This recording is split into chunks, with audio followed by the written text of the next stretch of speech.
भेस बदला भेड़िया। एक बार था एक भेड़िया।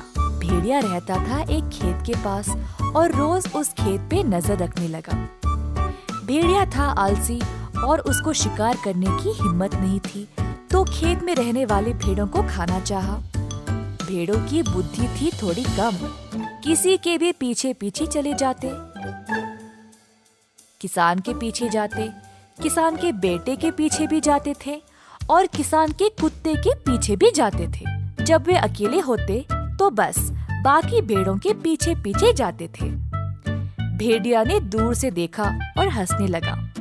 हा हा हा, बेवकूफ भेड़ किसी के पीछे भी चले जाते हैं। एक दिन भेड़िया उस खेत पर गया। उन भेड़ों को वहाँ से बाहर निकालना चाहा। मेरे पीछे आओ छोटे भेड़ों, कहा भेड़िया ने। अब सब भेड़ इतने भी बेवकूफ नहीं थे। भेड़िया को देखकर सब डर गए और रोने लगे। पा पा। किसान आसपास ही था और भेड़ों की पुकार सुनकर दौड़े चला आया। भेड़िया ने किसान को आते हुए देखकर तुरंत वहाँ से भाग गया। अगले दिन भेड़िया ने एक योजना बनाई। अब सब भेड़िया के पीछे तो आएंगी नहीं, पर एक मासूम भेड़ के पीछे तो आएंगे ना। ऐसा सोचकर भेड़िया गया खेत पर। चोरी छुपे उसने एक भेड़ पे हमला किया और वहां से भाग गया। भेड़ का मांस खाके केवल उसकी चमड़ी बचा के रखा। भेड़िया ने उस चमड़ी को भेस बदलने के लिए इस्तेमाल किया।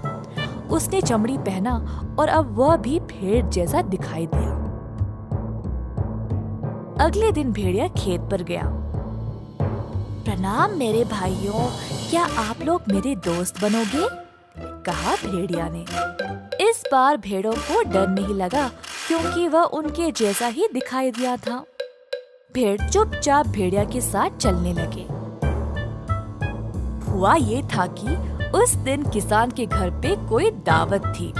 किसान ने सोचा कि वह भोजन में भेड़ को पकाएगा, तो किसान गया भेड़ को चुनने। गौर से सब भेड़ों को जांचने लगा। उसने सबसे हट्टे खट्टे भेड़ को लेना चाहा। अब सबसे बड़ा भेड़ तो वो भेड़िया ही था।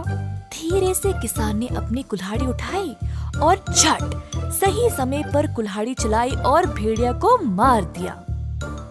अंत में अब न भेड़िया बचा, न भेड़िया की बुरी योजना। सारे भेड़ अब थे सुरक्षित। कभी कभी आसान रास्ता महंगा पड़ जाता है।